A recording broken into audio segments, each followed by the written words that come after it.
প্রিয় শিক্ষার্থীবৃন্দ, আসসালামু আলাইকুম। আজকে এসএসসি বাংলা প্রথম পত্রের বহু নির্বাচনী অভিজ্ঞতা অর্থাৎ এমসিকিউ প্রশ্নের উত্তর জেনে নিই। 1 নাম্বার, সেই দিন এই মাঠে স্তব্ধ হবে না জানি। এখানে মাঠ বলতে কি বোঝানো হয়েছে? প্রকৃতি। উত্তর হলো ঘ, প্রকৃতি। এটা সেট কোড নাম্বার হচ্ছে ঘ। নিমগাছ গল্পে নিমগাছ প্রতীকের সূত্রে লেখক মূলত কি দেখিয়েছেন?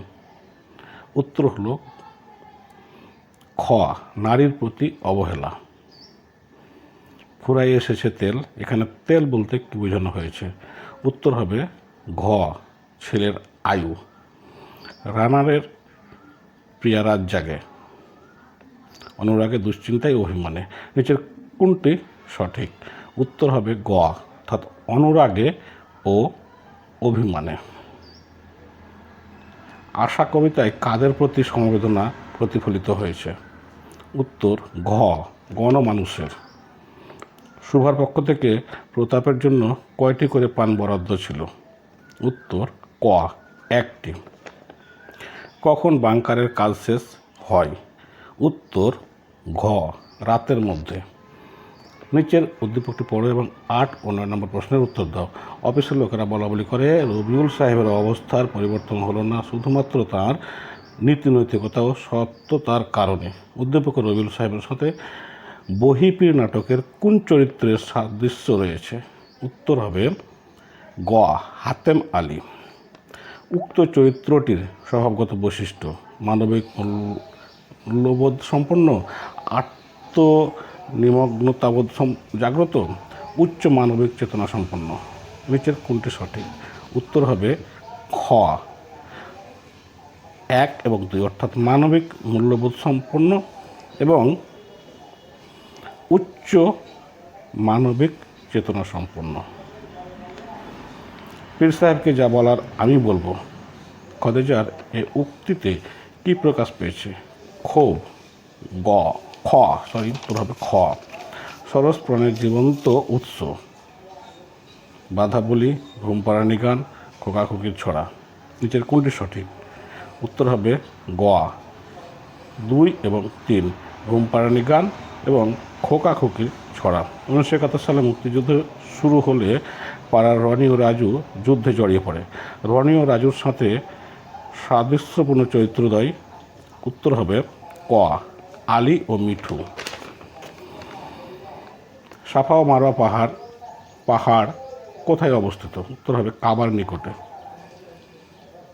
খ, জীবন সঙ্গীত কী ধরনের কবিতা? উত্তর ক, মৌলিক কবিতা।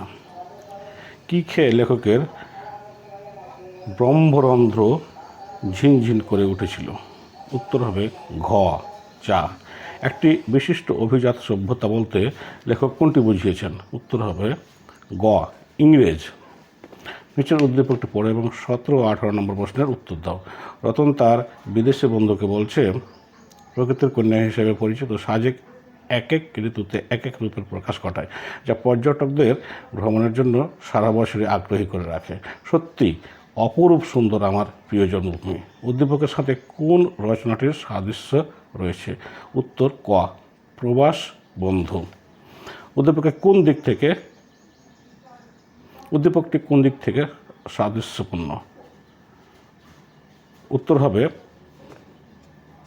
গ, অর্থাৎ স্বদেশপ্রেম ও প্রকৃতির বর্ণনা। ফজু চাচার মাটি কাটার দলে বুধার যোগ দেওয়ার কারণ কি? উত্তর হবে খ, দেশপ্রেম। সাপ দেখে কার আনন্দের সীমা নেই? উত্তর হবে ঘ, শাহীন। আমার পরিচয় কবিতায় বীজ মন্ত্র বলতে কি বোঝানো হয়েছে? উত্তর হবে খ, মূল প্রেরণা। 16 ডিসেম্বর 1971 কয়টা পর্যন্ত আকাশ যুদ্ধবিরতির কথা ছিল? উত্তর হবে ক, সকাল 9টা। আমারই পাবে তুমি ইহাদের ভিড়ে, এই আচরণের সাথে কোন কবিতার সাদৃশ্য রয়েছে? উত্তর হবে গ, আমি কোনো আগন্তুক নই। দুলের মরার কাঠ কি হবে শুনি, এ উক্তিতে কোন ধরনের মনোভাব প্রকাশ পেয়েছে? উত্তর হবে ঘ, তিরস্কার। কপোতাক্ষ নদ কবিতায় কবি মাইকেল মধুসূদন দত্ত তাকে স্মরণ রাখার জন্য কাকে সবিনয়ে মিনতি করেছেন? উত্তর হবে ঘ কপোতাক্ষ নদকে। গাজী গাজী বলে কে নৌকা চালায়? উত্তর হবে গ মতলব মিয়া। নিচের কবিতাটি পড়ো এবং 27-28 নম্বর প্রশ্নের উত্তর দাও। ঝড়ের রাত্রে বৈশাখীর দিনে বর্ষার দুর্দিনে অভিযাত্রী নির্ভীক তারা পথ লয় ঠিক চিনে। উদ্দীপকের সাথে ঝর্ণার গান কবিতার কোন চেতনার মিল রয়েছে? উত্তর হবে ক শঙ্কাহীনতার। উক্ত চেতনার প্রকাশ ঘটেছে যে চরণে? উত্তর হবে নিচের কোনটি সঠিক? ক 1 এবং 2। একলা গায় একলা ধাই, শঙ্কা নাই সমান নাই।